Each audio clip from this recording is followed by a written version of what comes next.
Latin American Research Review, volumen 54, número 3, 2019. Un Estado dentro del Estado que ha creado un nuevo Código Penal, la sección especial de la policía y la criminalización del comunismo hacia la década del 30 en Argentina. José Bencluyx. Resumen. Este trabajo aborda un capítulo clave en la historia de persecución de los sectores radicalizados en Argentina. La represión del comunismo durante los primeros años de la década de 1930, encabezada por la sección especial de la policía. Se trata de sistematizar y caracterizar la actuación de esta sección, denunciada ante la justicia y el Parlamento, e indagar hasta qué punto implicó, o no, un quiebre tanto en lo que hace al accionar en sí mismo como a las concepciones de la fuerza y al marco legal involucrado. Repaso las concepciones y el accionar represivo desde principios del siglo, atendiendo a la orientación de documentos policiales de distintos periodos, y analizo, en particular, las reacciones de los distintos bloques de la Cámara de Diputados, inexploradas hasta el momento. La evidencia indica que, en base a desarrollos previos, se inició una nueva etapa signada por el resquebrajamiento del Estado de Derecho.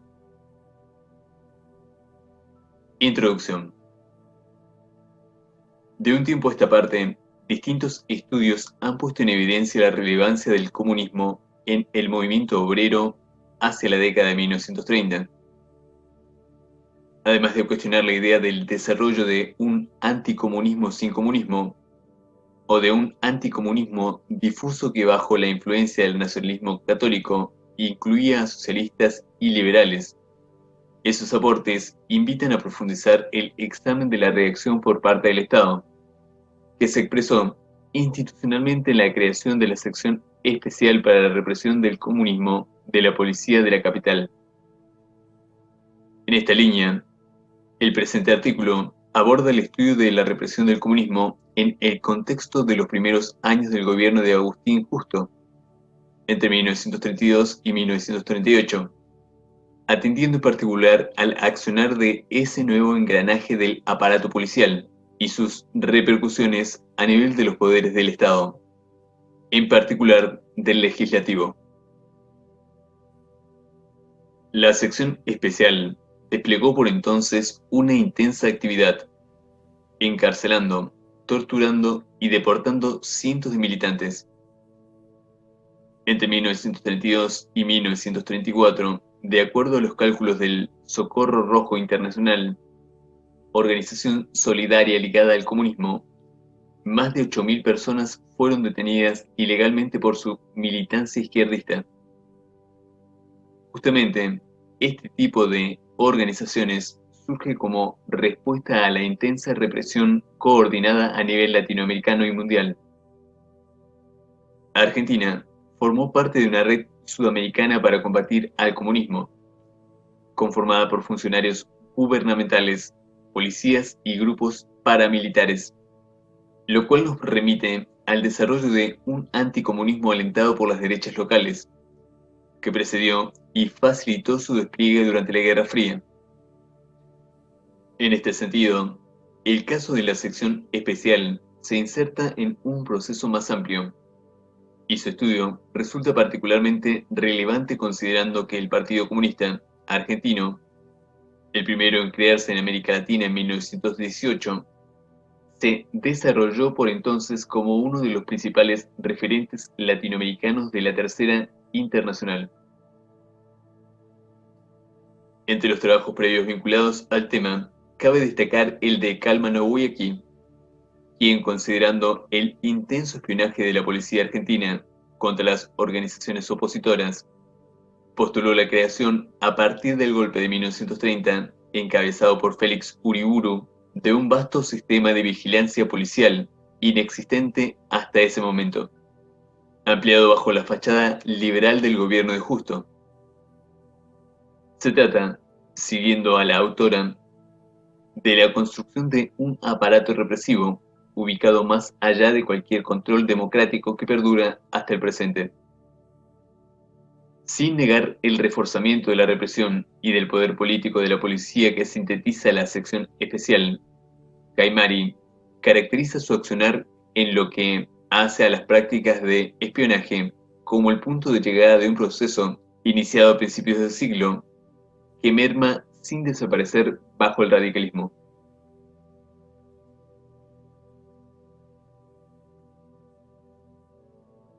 Otros trabajos analizan parte de los debates parlamentarios relacionados y la posición del Poder Ejecutivo. Seveso examina el contenido y el derrotero del proyecto de ley para la represión del comunismo, presentado en 1932 por el senador oficialista Matías Sánchez Orondo, destacando el intento de construcción de un nuevo crimen que afectaba la libertad de expresión y los reparos esgrimidos en la Cámara de Senadores hasta su media sanción en 1936. Mientras que López Cantera analiza el informe del ministro del Interior solicitado por los diputados en 1934 a propósito del accionar de la sección especial, cuyo contenido es solidario con el proyecto de ley mencionado.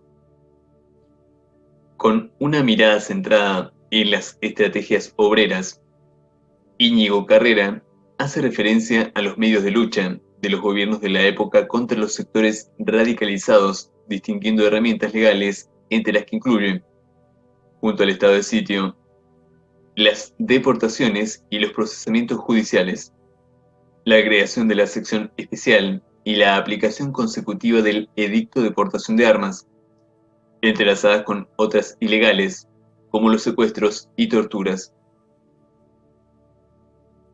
Que a partir de la década de 1930 se registró un salto represivo es algo sobre lo que existe consenso. También sobre el carácter novedoso de la sistematización de prácticas como la tortura.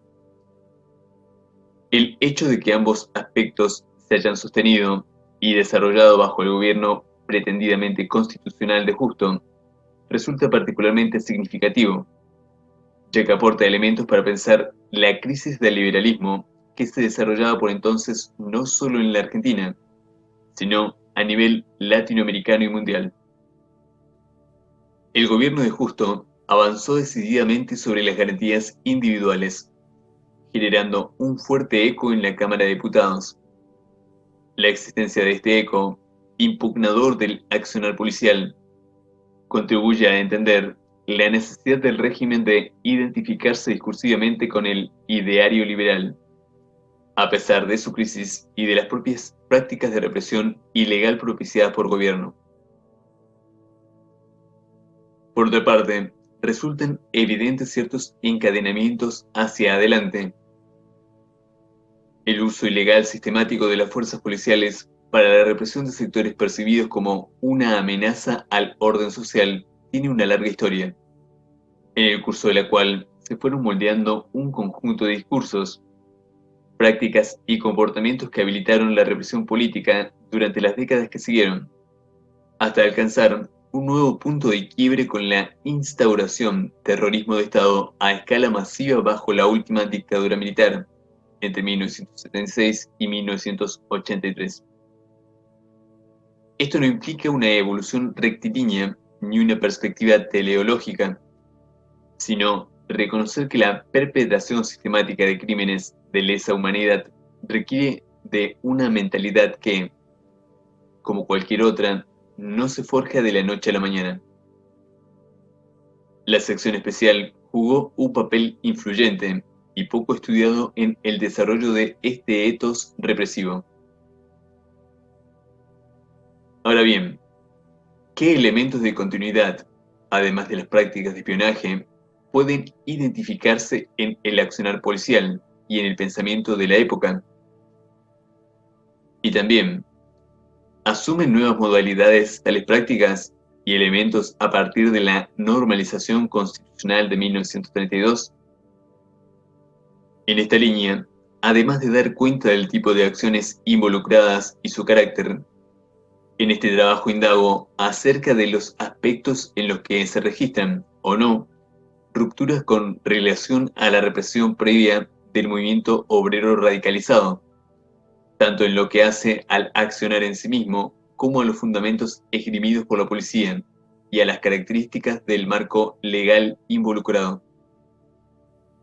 Se trata de reconstruir los procesos mediante los que se fue desarrollando una estructura capaz de asumir el salto represivo en cuestión. Para eso, repaso a partir del examen de la bibliografía y de documentos oficiales conocidos las perspectivas y operaciones policiales y estatales de las primeras décadas del siglo XX y las comparo con los de los años 1932-1934. En este punto, la indagación indica la necesidad de matizar la idea de la creación de un aparato inexistente hasta ese momento, identificando la existencia y adaptación de diversas prácticas y discursos implementados previamente. Asimismo, argumento que esa adaptación conllevó la transformación, con anuencia de la justicia, de herramientas cuestionadas aunque legales, como los edictos policiales, en instrumentos que daban por tierra con el Estado de Derecho. Por otra parte, recurro a las actas parlamentarias a fin de analizar las percepciones y reacciones de los distintos bloques sobre la actuación policial y judicial, atendiendo en particular a los debates que se registraron en la Cámara de Diputados, algunos inexplorados hasta el momento. De este modo, procuro una aproximación a los modos en que el accionar policial fue pensado por los representantes de las principales fuerzas políticas de la época. La evidencia sugiere la persistencia de un liberalismo que, refugiado en la Cámara de Diputados, se opone con poco éxito a la clausura de las garantías individuales. Vigilancia y represión durante las primeras décadas del siglo XX. Como es sabido, la preocupación de los sectores dirigentes argentinos por el desarrollo de ideas avanzadas coincide con la emergencia del movimiento obrero y aparece prácticamente desde el mismo momento en que el anarquismo, hegemónico entre los trabajadores hacia la primera década del siglo XX, empieza a ganar visibilidad e influencia. Hacia fines del siglo XIX, esa preocupación se expresó en la prensa y en diversos pronunciamientos e iniciativas de los sectores gobernantes que apuntaban a la represión del activismo obrero. Sin embargo, no fue sino a partir de la sanción de la Ley de Residencia en 1902, al calor de la primera huelga general que se registró en el país, cuando la represión parece haber asumido un carácter sistemático. Esta polémica ley, cuestionada en la época por vulnerar las garantías constitucionales, permitía la deportación de activistas extranjeros que alteraran el orden público. Su aplicación supuso el desarrollo de un aparato capaz de vigilar e identificar a esos sujetos. Según informa el jefe de policía Francisco Beasley, un año antes de la sanción de la ley, el personal policial destinado a la vigilancia del anarquismo, considerado el principal perturbador del orden, era tan solo de 4 agentes, y los datos con los que contaban eran limitados, comparados con la profunda información recopilada a partir de 1902. Desde entonces, decenas de nombres figuran en listados de personas susceptibles de ser deportadas bajo la ley de residencia, con detalles que incluyen detenciones previas y datos personales registrados por la Comisaría de Investigaciones. No son pocos los casos en que se señala, simplemente, que se trata de anarquistas y agitadores, sin ninguna referencia a acciones concretas. Aquí, el solo hecho de reivindicarse anarquista o ser catalogado como tal por la policía resulta suficiente para asociarlos a la perturbación del orden. El trasfondo de esta perspectiva corresponde a los conceptos de peligrosidad y de defensa social, de la criminología positivista, que llaman a juzgar a los individuos más allá de sus acciones, planteando tempranamente la criminalización de las ideas políticas. En este sentido, Beasley señala, además de los representantes de las sociedades obreras que organizan las huelgas, a los oradores oficiales de todas las reuniones y mítines obreros como perturbadores del orden público. Sin embargo, no existía consenso entre los sectores dirigentes ni dentro de la propia policía sobre este punto. Por ejemplo, no faltaron cuadros policiales que criticaran la ley de residencia. Para el conocido jefe de policía, Ramón Falcón, debían considerarse los hechos que son los únicos que pueden determinar las resoluciones positivas. En Falcón, el crimen no es el anarquismo en sí, sino ciertas acciones frecuentemente asociadas a ese movimiento que alteran el orden público. La consecuencia de esta perspectiva es el estado de permanente sospecha que recae sobre los militantes ácratas y la necesidad de su vigilancia, pero no la definición de la ideología libertaria como delictiva per se. Por otra parte, a pesar de los reiterados pedidos de los jefes policiales, la legislación garantizó ampliamente la libertad de prensa hasta la Ley de Defensa Social de 1910.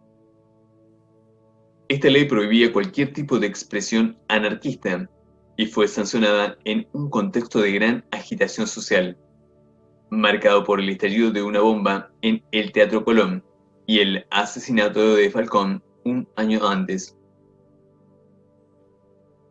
En suma, la ley de residencia operó como instrumento legal que sustentó una serie de operaciones de seguimiento y espionaje existentes, aunque muy acotadas en el periodo previo. En esta línea, es claro que el salto represivo que se registró a partir de 1930 contaba con una capacidad instalada de prácticas y mecanismos desarrollados al amparo de las leyes represivas. La sistematización de las tareas de vigilancia y espionaje del movimiento obrero a partir del nuevo marco legal va a registrar saltos con la creación dentro de la División Investigaciones de la Sección de Seguridad Pública y Orden Social en 1906 y su división tras la sanción de la Ley de Defensa Social en las secciones de orden social y de orden político.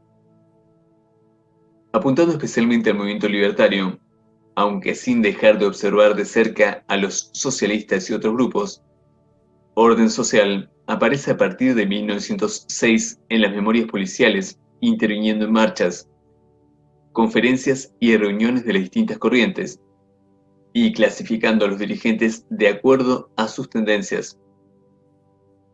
Apoyada en ambas leyes, esta sección se abocó a la vigilancia directa de cientos de activistas y propició numerosas deportaciones. También existen indicios de prácticas de infiltración policial en las organizaciones obreras.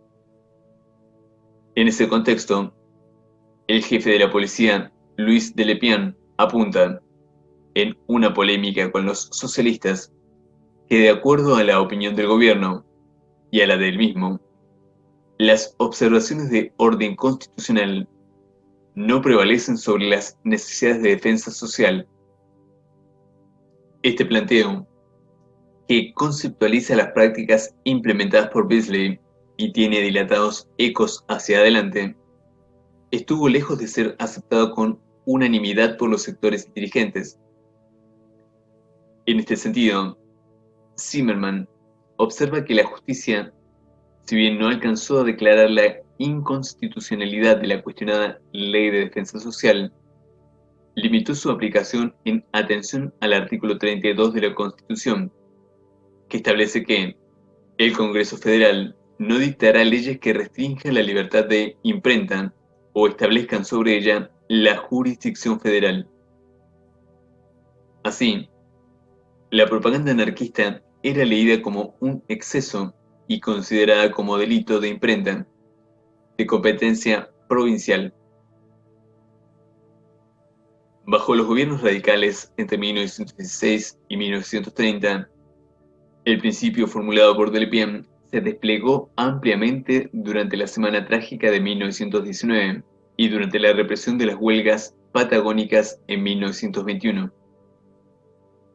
En este último caso, el ejército, enviado por el presidente Irigoyen para reprimir un importante movimiento huelguístico, recurrió a la tortura y a fusilamientos masivos al margen de toda ley. 2 años antes, la policía de la capital había participado, junto con bandas paraestatales de civiles armados de la represión de la huelga originada en los talleres Bacena y devenida en general tras los primeros enfrentamientos, que arrojó un saldo de cientos de manifestantes asesinados, torturados y hasta pogroms alentados por denuncias de un supuesto complot ruso-judío. Desarrollados al calor del temor que generó la Revolución Rusa entre las clases dominantes de Argentina y de América Latina en general, estos acontecimientos se destacan por su excepcionalidad. En este sentido, por su escala, intensidad e ilegalidad, las acciones represivas registradas superaron ampliamente cualquier antecedente. Esto no quita que las prácticas policiales y estatales con relación al movimiento obrero tuvieran otro cariz en este periodo. La mediación del Estado en los conflictos entre obreros y patrones favoreció numerosas oportunidades a los primeros, y era frecuentemente protagonizada en la capital y en otros distritos por el jefe de policía, en representación del presidente. A esto debe sumarse la derogación de la Ley de Defensa Social en 1920, aspectos de una política que, contrastando con la completa abolición de las garantías en momentos de agitación social intensa, convivían con la persecución y la vigilancia. En efecto, en lo cotidiano, los abusos contra los presos gremiales, las torturas y la violencia policial no eran infrecuentes y, como señala Caimari, eran denunciados en la prensa masiva, al igual que en el periodo anterior. Existe a su vez continuidad con respecto a las prácticas de espionaje, en particular de los sectores más radicalizados. Entre muchos casos se puede mencionar el detallado seguimiento policial del primer Congreso anarquista en 1922. Finalmente, también hay indicios de infiltración policial, por ejemplo, en el por entonces reducido Partido Comunista, a partir de informaciones confidenciales. Así las cosas, la futura sección especial encontró suelo fértil para su desarrollo. La sección especial en contexto. Tal como consta en las memorias policiales, la sección especial fue creada formalmente en 1932, bajo el gobierno fraudulento de Justo. El coup d'état de septiembre de 1930, que derrocó al presidente Hipólito Yrigoyen, trajo asociadas una serie de innovaciones institucionales, aunque no todas se terminarán de implantar. La primera novedad la constituyó el hecho del propio golpe de Estado triunfante, avalado por la Corte Suprema de Justicia. La segunda, asociada al crecimiento del nacionalismo antiliberal desde los 20, la tentativa de imponer una transformación política de mayor alcance, reformando la Constitución liberal para formalizar un régimen corporativista y autoritario. Al calor de estas iniciativas, se gestaron otras de menor envergadura, pero de gran perdurabilidad. La persecución de comunistas y anarquistas bajo el imperio de la ley marcial y el estado de sitio fue perfeccionada e institucionalizada poco después con la organización de la sección especial para la represión del comunismo de la Policía de la Capital Federal.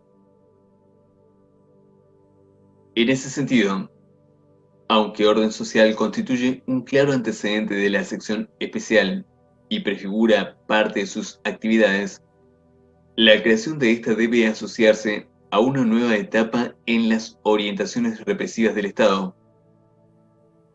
Su desarrollo y ampliación por el régimen pretendidamente liberal que sucedió a la dictadura resulta significativo, porque ilustra el alcance de las transformaciones institucionales que operaron en esa época. El régimen de la Concordancia, encabezado por Justo, ha sido considerado continuador de la tendencia liberal conservadora que gobernó el país mediante el fraude sistemático antes de la ley Sáenz-Peña de 1912. En este sentido, ha sido diferenciado tanto de las tendencias antiliberales de cuño nacionalista y católico en crecimiento desde los años 20, cercanas al proyecto de Uriburu, como del liberalismo progresista en el que militaban los opositores radicales, demócratas progresistas y socialistas.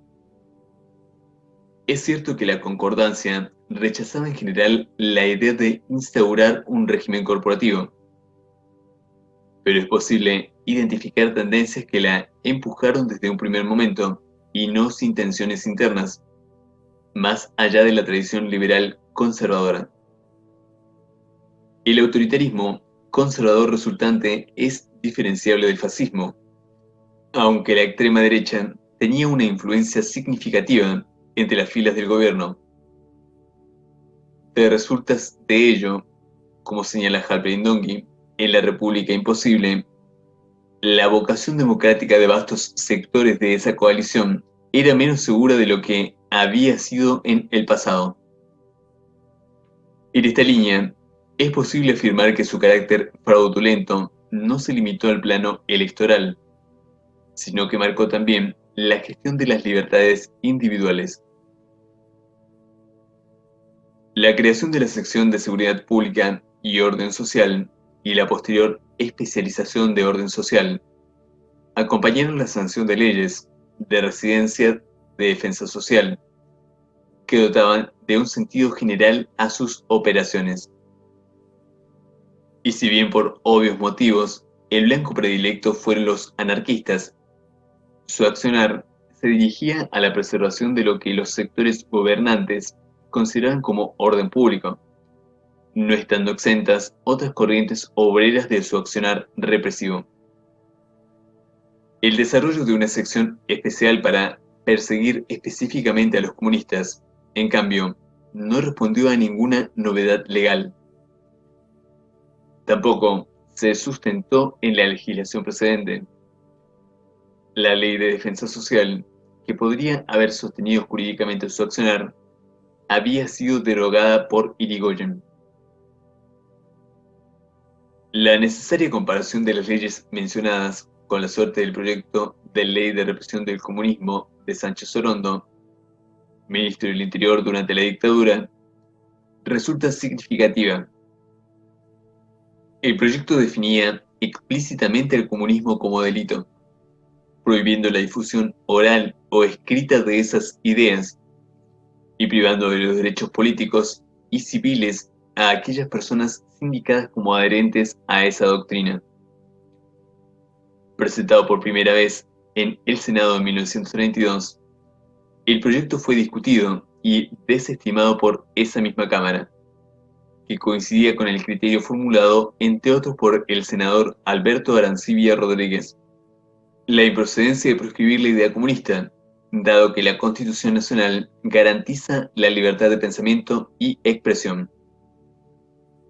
Cabe apuntar que Arancibia Rodríguez, gobernador conservador de San Luis e interventor de la dictadura en Santa Fe, no puede considerarse precisamente un cruzado de las libertades civiles y políticas.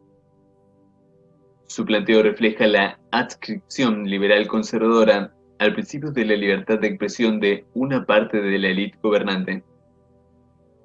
El propio Sánchez Sorondo personifica dentro del oficialismo una tendencia abiertamente antiliberal y autoritaria. A pesar del revés legislativo, la sección especial, creada ese mismo año, se ocupó de dar cumplimiento efectivo al contenido del proyecto de Sánchez Sorondo, al margen de la ley. Organización de la nueva sección, novedades y detalles. Los argumentos esgrimidos para la creación de la sección especial en abril de 1932 giraron en torno a la necesidad de estudiar el desenvolvimiento del comunismo y poner valla a su propaganda tendenciosa y disolvente, y sus primeras acciones se dirigieron a catalogar e identificar a las personas dirigentes y a los militantes.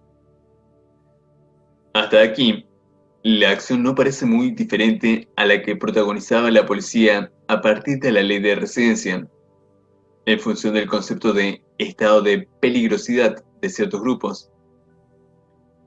La inexistencia de una legislación en este sentido no pasa inadvertida para el jefe de la policía, el coronel Luis García, que solicita al ministro del Interior, como también solicitaban los jefes policiales a principios del siglo, que se dicten medidas mediante legislación para contener y reducir las actividades disolventes de esta doctrina.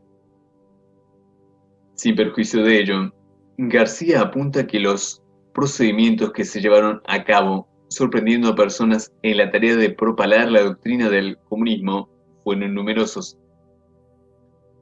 En este punto, se produce un desplazamiento. No se trata aquí solamente de individuos peligrosos que deben ser vigilados, sino que cualquier palabra o actividad comunista se identifica como delictiva.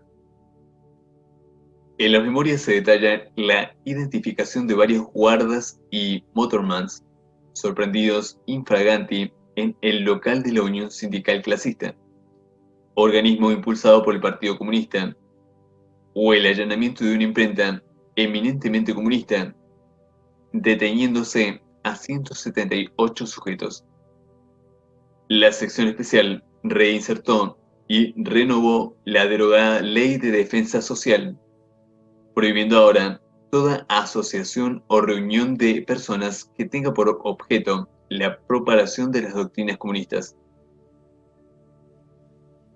La Nobel sección dirigió su trabajo en una tarea de vigilancia permanente, que concernía a las personas que actuaban en los locales, a las agrupaciones y demás actividades de sus elementos, y las actividades administrativas y de análisis, que apuntaban a sistematizar la información de modo exhaustivo.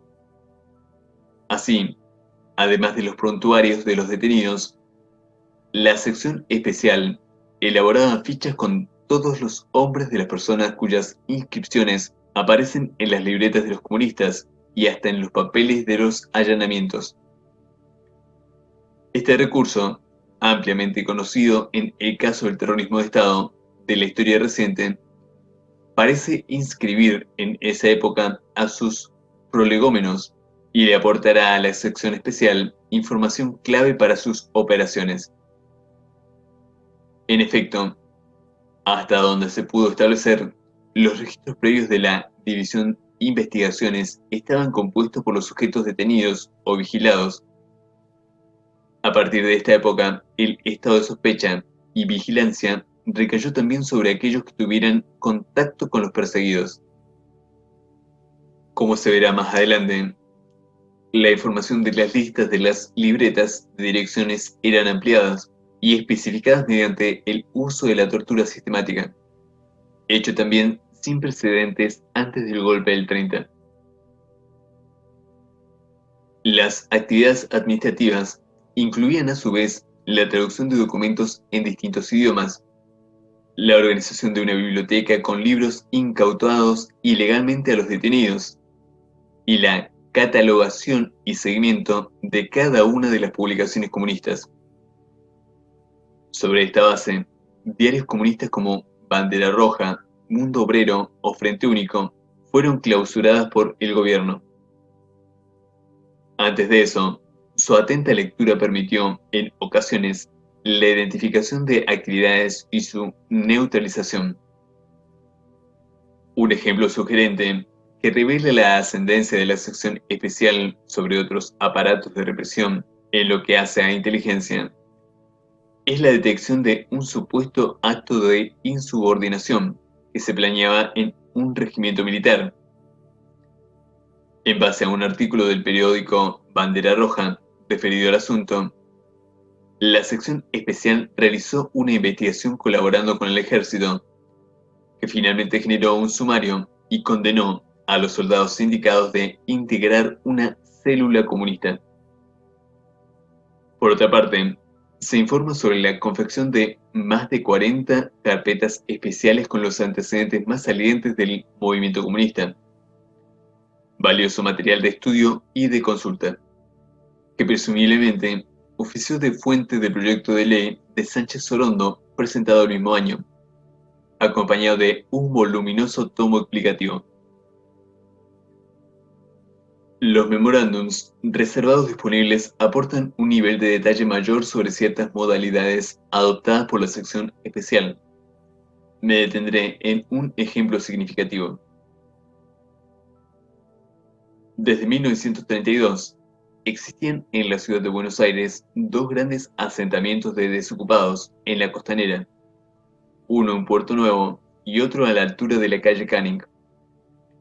En uno de los memorándums de la sección especial se apunta que el Partido Comunista otorgaba gran importancia a las actividades en estos espacios, lo cual coincide con lo reflejado en las publicaciones partidarias. Esta orientación, en un contexto de desocupación masiva, podría explicar, al menos en parte, la paradoja del crecimiento del Partido Comunista a principios de los 30, a pesar de la intensa represión. También puede pensarse en el desarrollo de una particular expertise para la militancia clandestina, en un contexto histórico en el que la experiencia soviética atrae la atención de amplios sectores obreros e intelectuales. Lo cierto es que, gracias a la información policial, sabemos que para 1933 el Partido Comunista había logrado organizar cerca de 18 grupos en estos asentamientos de desocupados, uno de los cuales es muy numeroso y será dividido para componer 2 o 3 grupos. El agente presumiblemente infiltrado maneja datos presentes y conoce planes próximos. El documento citado informa sobre la planificación de un acto no autorizado y el plan de acción a seguir por parte de la sección especial, que dispuso detener al orador y a 2 o 3 asistentes al efecto de disimular el asunto, ya que no conviene fuerte represión que alteraría el plan que se desarrolla para abatir de un solo golpe toda la acción directriz de Canning y Puerto Nuevo. El manejo de información detallada permitió a la sección especial el diseño de operaciones de inteligencia que apuntaban a la identificación de activistas y simpatizantes y a la desarticulación de las actividades de los comunistas. Sin embargo, al menos en este caso, el asunto no resultó como estaba previsto. Otro memorándum nos permite saber que la inesperada actuación de un grupo de autodefensa dio lugar a enfrentamientos con armas de fuego y numerosas detenciones, frustrando así los planes policiales.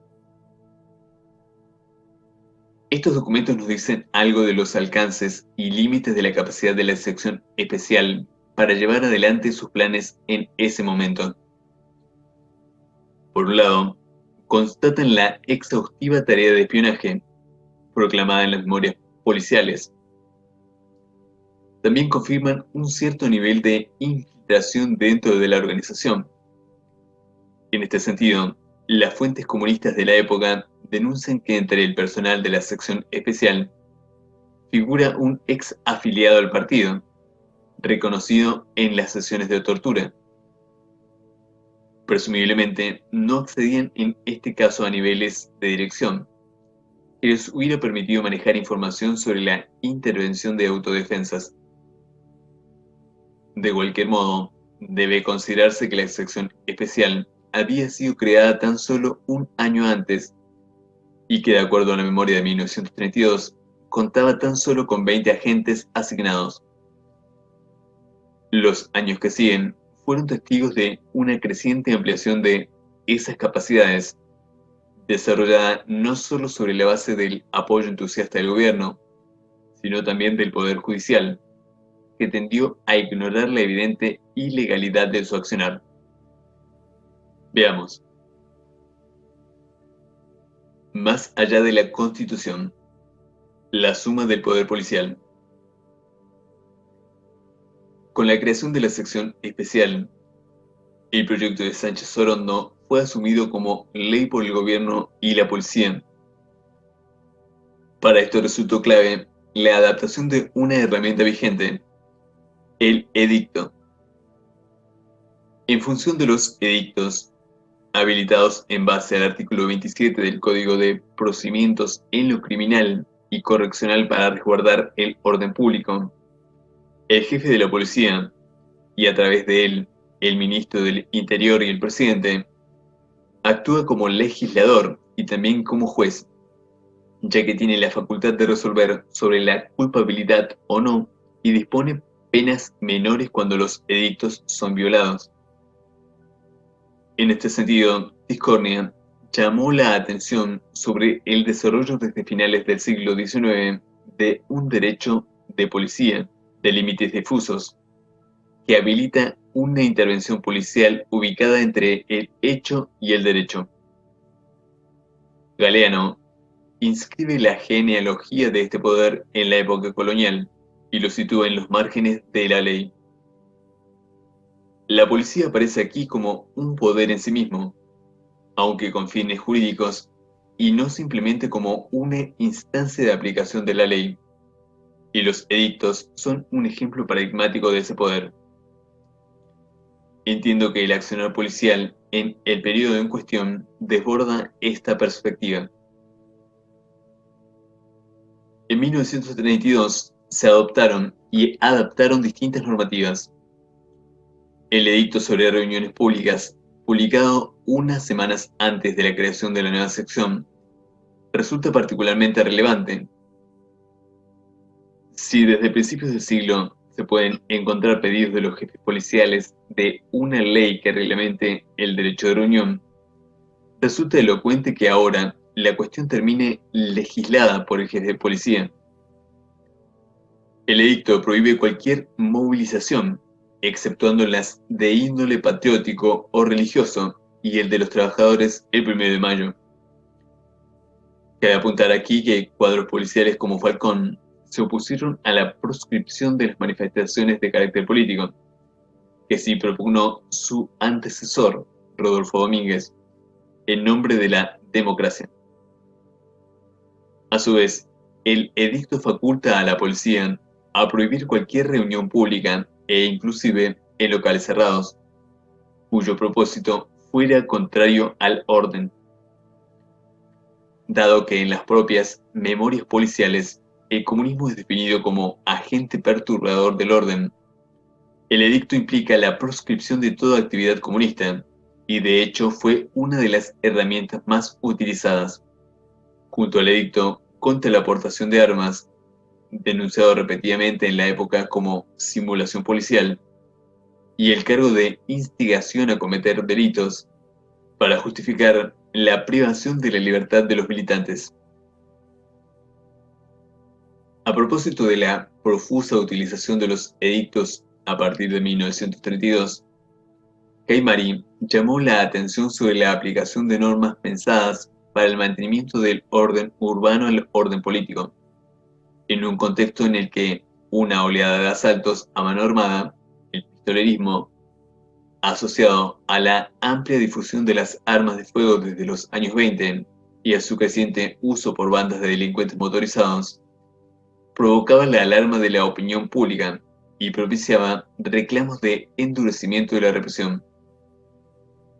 El edicto sobre portación de armas preveía como pena máxima 30 días de arresto, pero su aplicación consecutiva permitió detenciones de hasta 5 o 6 meses, sin proceso judicial.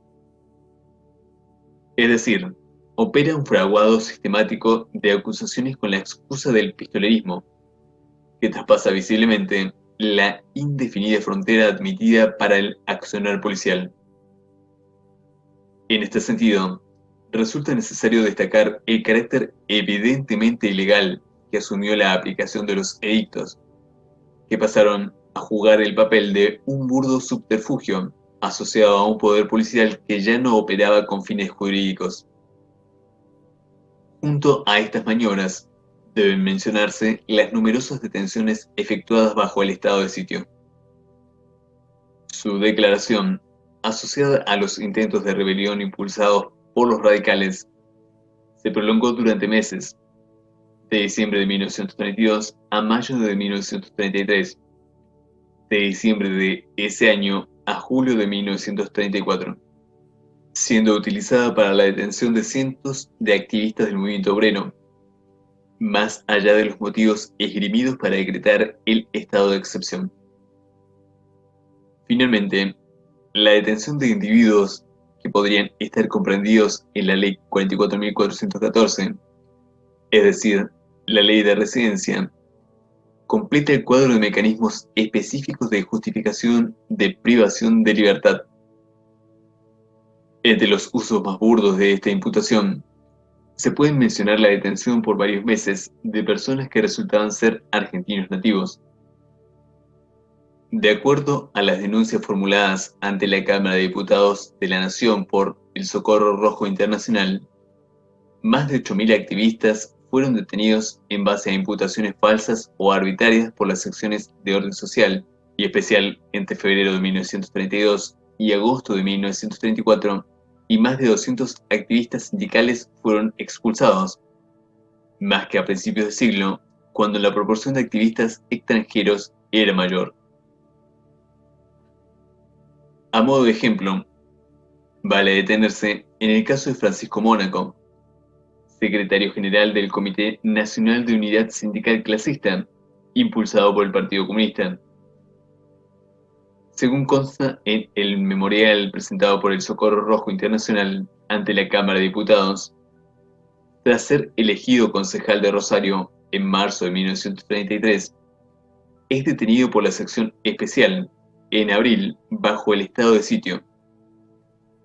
Al mes siguiente, levantado el estado de excepción y ante la continuidad de su detención, los abogados del Socorro Rojo Internacional presentan un recurso de habeas corpus, que es rechazado por el juez cuando la policía informa que se encuentra detenido por portar armas, a pesar de que el tiempo transcurrido desde la presentación es mayor a los 30 días estipulados como máximo para esa contravención. Ante la continuidad de la detención, en septiembre se interpone un nuevo recurso. En esta ocasión, la policía informa falsamente que Mónaco no estaba detenido, en función de lo cual la presentación es desestimada. El dirigente sindical y concejal es, entonces, secuestrado por la policía y trasladado a distintas dependencias, hasta que se lo vuelve a registrar detenido por portación de armas. La dinámica se repite una vez más. Nuevo habeas corpus en diciembre de 1933, nuevo informe negando su detención, nuevo secuestro. En abril de 1934 se interpone un cuarto recurso de amparo. Esta vez la policía informa que se encuentra detenido a disposición del Poder Ejecutivo en función del estado de sitio vigente por ese entonces, ignorando los fueros que le corresponden como legislador. Ante un subsiguiente pedido de libertad formulado por el Consejo Deliberante de Rosario, el Ministerio del Interior informa que su detención obedeció a que por sus antecedentes personales podría estar comprendido en las disposiciones de la Ley 4.144. Sin embargo, Mónaco era argentino nativo, por lo tanto, no podía estar afectado por la ley de residencia. Su liberación se produjo recién en mayo de 1934, después de más de un año ininterrumpido de detención. Este tipo de procedimientos evidencia una ruptura con relación a la conducta del Poder Judicial, que a principios de siglo tendía a resguardar las garantías constitucionales aún contraviniendo la Ley de Defensa Social. El aluvión de recursos de amparo sistemáticamente ignorados, en un escenario en que las denuncias por torturas y privación ilegítima de la libertad se hicieron públicas, indica igualmente que los tribunales relegaron las garantías individuales no en función de una ley, sino del dictamen policial. En este sentido, los abogados defensores de los presos denunciaron ante la Cámara de Diputados que entre 1932 y 1934 se presentaron recursos de habeas corpus referidos a más de 1.500 personas, que fueron rechazados en todos los casos por los 15 jueces de la capital federal. Incluso, según apunta Íñigo Carrera, hubo jueces que llegaron a multar a los abogados defensores que presentaron escritos denunciando las torturas. Esta tendencia debe ser puesta en relación con desplazamientos políticos e ideológicos más generales. No existían antecedentes de un golpe de Estado triunfante en la Argentina moderna, tampoco de un aval del Poder Judicial a la ruptura constitucional. Semejante aval, se puede conjeturar, favoreció el desarrollo de otras rupturas que no parecen registrarse previamente. Vinculado a esto, el avance de las derechas en general y de su anticomunismo militante coadyuvó, sin duda, a la hegemonía postrera de la doctrina Beazley de Lepian en el sentido de la justicia. ¿Y qué voz más autorizada que la de la policía a la hora de establecer aquellos elementos supraconstitucionales vinculados a la defensa del orden social? En este punto, los tribunales se subordinan al poder policial. Ahora bien, este conjunto de procedimientos policiales, novedosos por su amplitud, combinación y sistematicidad, se relacionan con unas prácticas también novedosas en el mismo sentido sobre los cuerpos de los detenidos. Ya en febrero de 1932, las denuncias de Alfredo Palacios en el Senado Nacional sobre la actuación bajo la dictadura de la División Investigaciones y de la sección Orden Político en particular, escandalizaron a la opinión pública al conocerse el empleo de tormentos sistemáticos en la Penitenciaría Nacional, que no discriminó a militares del más alto rango. La evidencia disponible sugiere que a partir de la normalización constitucional proclamada por el régimen de Justo, el eje de gravitación de esas prácticas tendió a pasar de radicales a anarquistas y comunistas, es decir, a orden social y particularmente a la sección especial. Claramente, el hecho en sí de los tormentos al activismo obrero no era nuevo. Había sido denunciado en distintas oportunidades en el pasado cercano. Justamente, son estos atardeceres los que van generando también en este terreno una capacidad instalada que permite incorporar la tortura sistemática a los militantes radicalizados como práctica aceptada dentro de la fuerza. Esto es justamente lo que ocurre a partir del golpe y prosigue sin solución de continuidad, con la estandarización de una serie de métodos descritos detalladamente en distintas publicaciones de la época. En ese contexto, hacia 1934, el accionar de la sección especial fue motivo de un áspero debate en la Cámara de Diputados que no ha sido examinado hasta el momento, y que permite una aproximación a las repercusiones políticas del accionar de esta repartición policial. La sección especial en el Congreso. El 25 de julio de 1934, a raíz de las denuncias públicas de torturas y diversos procedimientos ilegales protagonizados por la sección especial, la Cámara de Diputados aprobó, a propuesta del diputado socialista Luis Ramicone, un pedido de informes al ministro del Interior, solicitando detalles sobre los fundamentos de la creación de la nueva sección y sobre su accionar.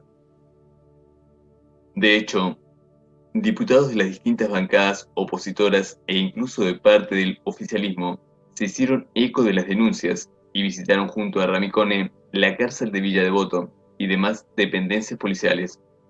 Julio Noble, del Partido Demócrata Progresista, y Augusto Bunge, del Partido Socialista Independiente, además de Marcelino Bullán, del Partido Socialista.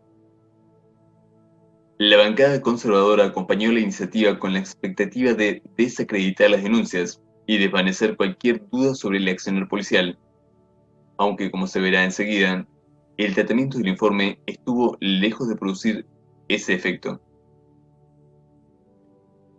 El informe presentado por el ministro Leopoldo Melo, algunos días después, el 8 de agosto, empieza denunciando la existencia de procedimientos nuevos de protección a los delincuentes como los llamados de ayuda jurídica, que responden al Socorro Rojo Internacional. Aquí no solo la acción comunista es predefinida como delictiva, sino que se pone en duda el derecho de defensa ante la justicia. Lo que parece invocarse implícitamente, ahora en palabras del ministro, es la necesidad de defensa del orden social más allá de la Constitución. En esta misma línea, el diputado conservador Daniel Amadeo y Videla había argumentado previamente que si los comunistas desconocen, condenan y conspiran contra las leyes argentinas, no tienen derecho a acogerse a ellas.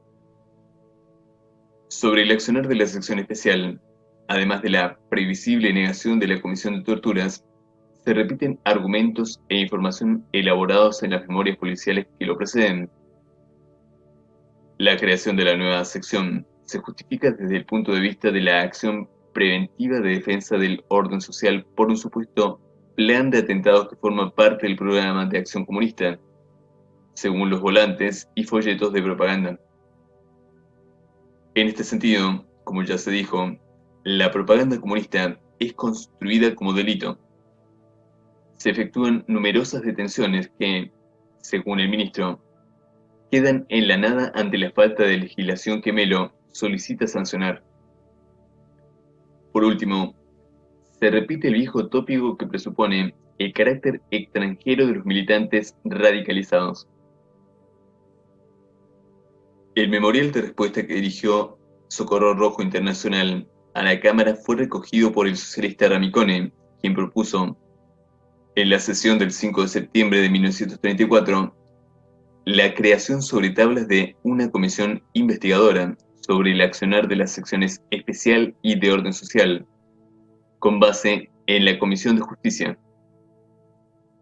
La propuesta del socialista generó una amplia repercusión entre las filas de la oposición y el oficialismo.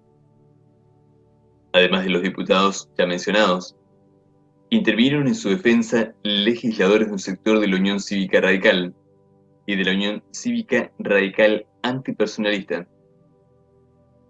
Para fundamentar la puesta en funcionamiento de la comisión investigadora, Ramicone denunciaba el carácter ilegal de las actuaciones de la sección especial, basándose en las propias argumentaciones del ministro.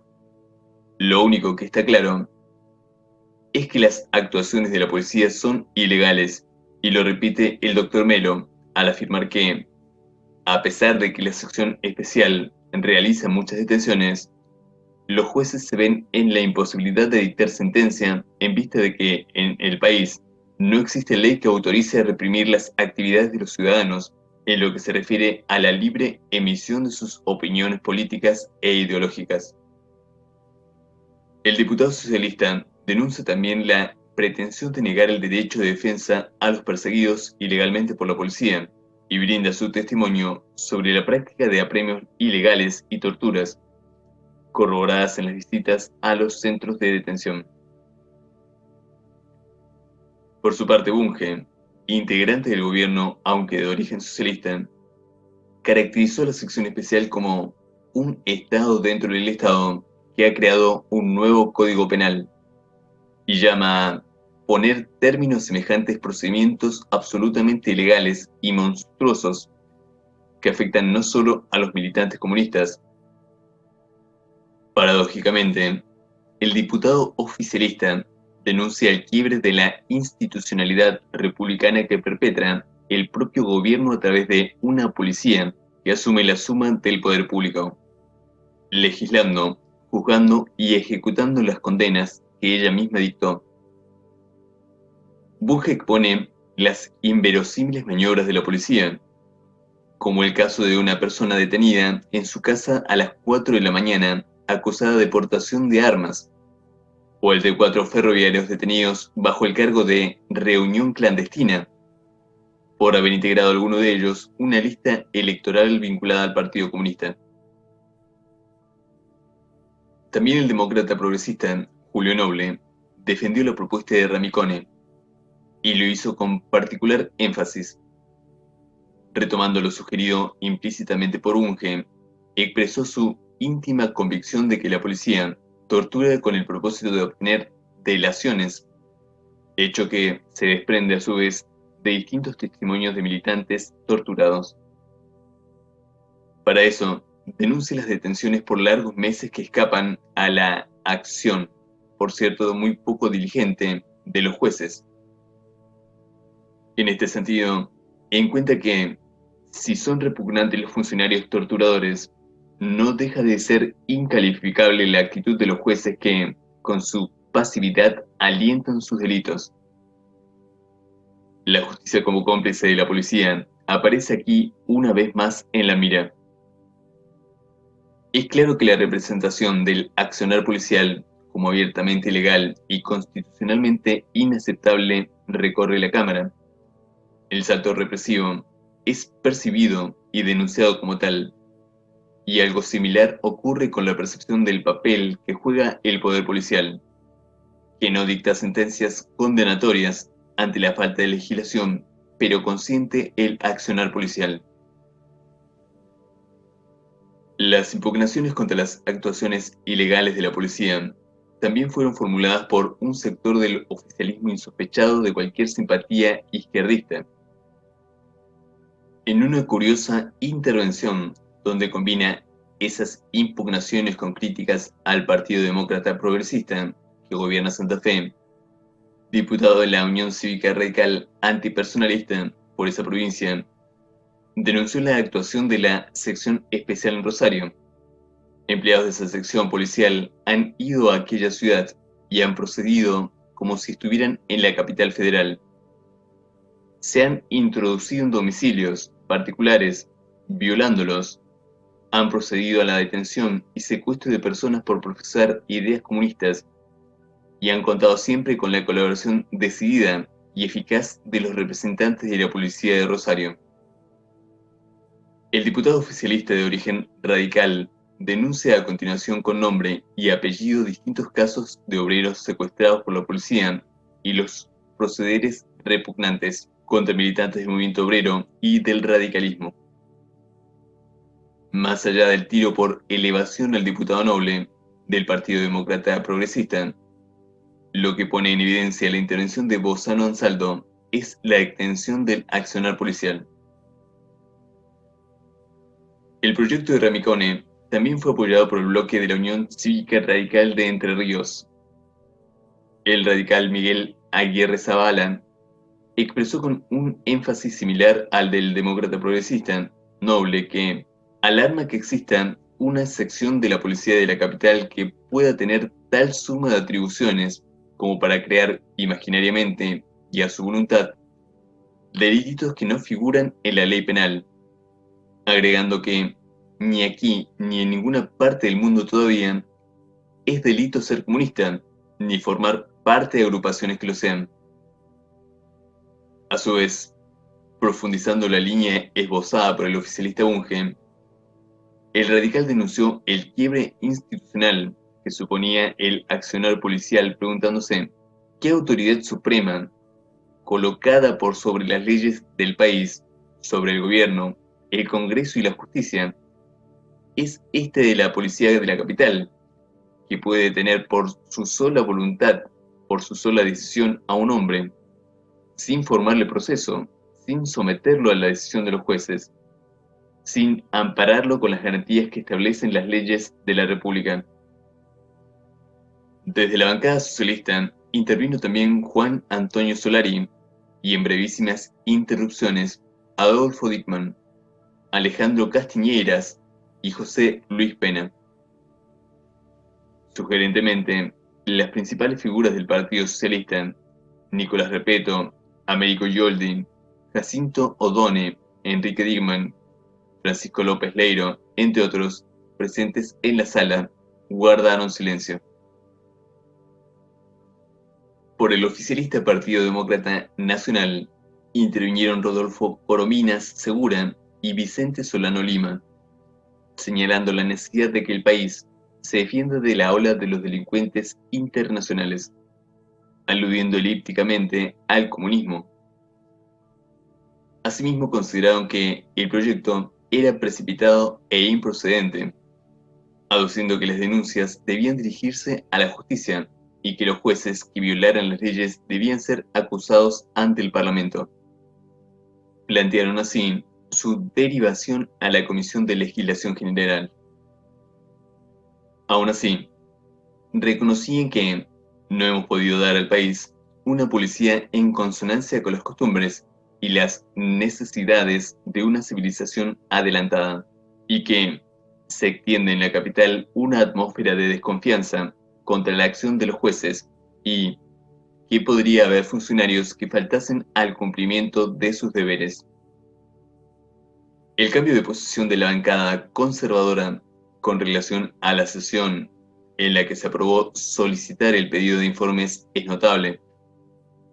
En sus intervenciones se trasluce ahora no solo la tradicional diferenciación del legislativo con relación a la policía, manifestada en la negativa a votar el endurecimiento de las penalidades tantas veces reclamado, sino que se pone en evidencia la connivencia de jueces y policías y el descrédito que alcanza a ambas instituciones.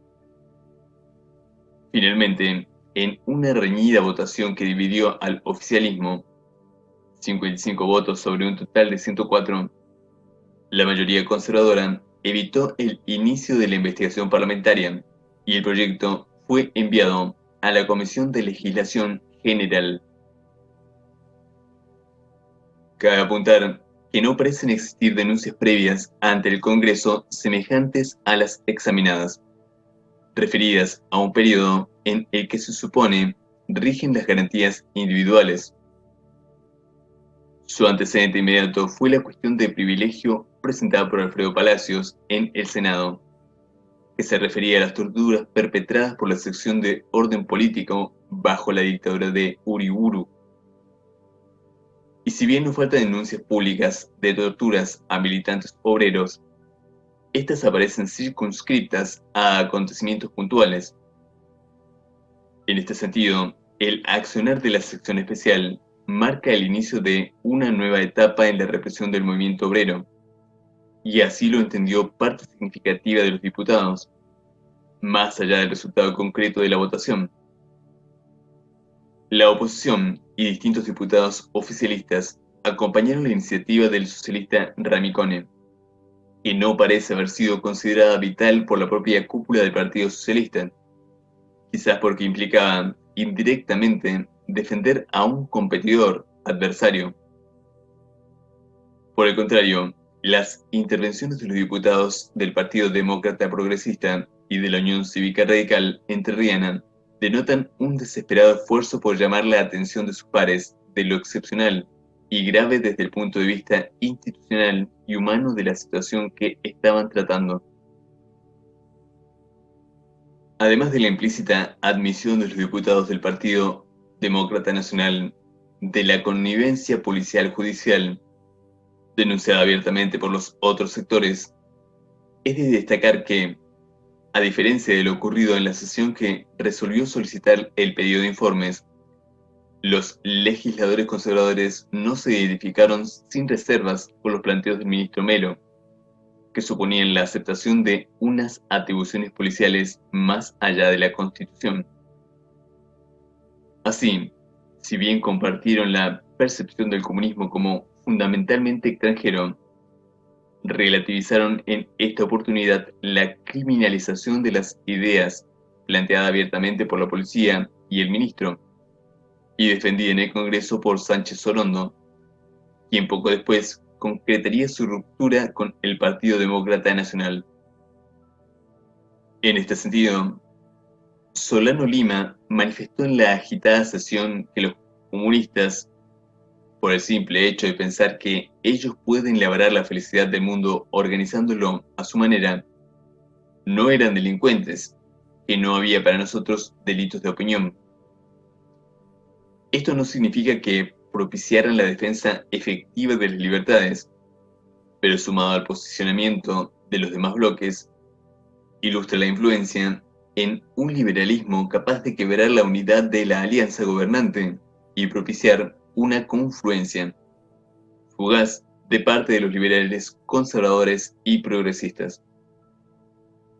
Por otra parte, el debate analizado permite matizar la consideración de la concordancia como una fuerza liberal, conservadora. Las posiciones de los oficialistas, Partido Socialista Independiente o Unión Cívica Radical Antipersonalista, poco difieren de las de los liberales progresistas, mientras que las del Poder Ejecutivo chocan con las de un liberalismo que se resiste a la cláusula de las garantías que opera de facto. Palabras finales. El estudio de los cambios y continuidades en los discursos y prácticas de represión de sectores radicalizados durante las primeras décadas del siglo XX en Argentina permite matizar la idea de la inexistencia de un vasto sistema de vigilancia y de represión policial antes de los años 30 y precisar las rupturas que operaron a partir de la creación de la sección especial en 1932.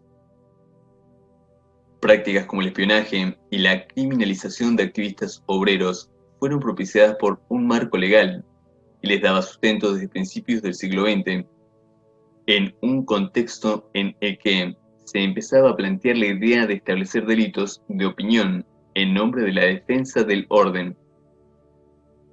De hecho, las ideas anarquistas llegaron a ser legisladas brevemente en ese sentido mediante la Ley de Defensa Social. Esos posicionamientos y esas prácticas fueron creando cierta disposición y una capacidad instalada dentro de la policía de la capital que favoreció luego el despliegue de la sección especial y de su propio Código Penal, destinado a proscribir y perseguir al comunismo. Se asistió por entonces a la transformación, con anuencia de la justicia, de herramientas cuestionadas aunque legales, como los edictos policiales, en instrumentos que daban por tierra con el Estado de Derecho. El funcionamiento de este nuevo aparato y su modus operandi, examinado en detalle en estas líneas, debe diferenciarse de lo registrado del periodo previo primero por una cuestión de magnitud y segundo, por el hecho de que su creación estuvo asociada no a una ley, sino a un proyecto que nunca fue sancionado. En un contexto mundial caracterizado por el avance de las derechas, el anticomunismo catalizó un conjunto de discursos y prácticas represivas y legales cuyos ecos se pueden percibir en la historia argentina y latinoamericana recientes. En el caso argentino, una justicia menos celosa que en el pasado de las garantías individuales contribuyó tempranamente a la persecución política por fuera de la ley y la privación ilegítima de la libertad, y a los secuestros y a la tortura sistemáticos. Todo esto bajo un gobierno que al tiempo que se proclamaba constitucional, llevaba al paroxismo elementos de corte autoritario presentes durante las décadas previas, traspasando las fronteras del liberalismo y haciendo un significativo aporte para una república imposible.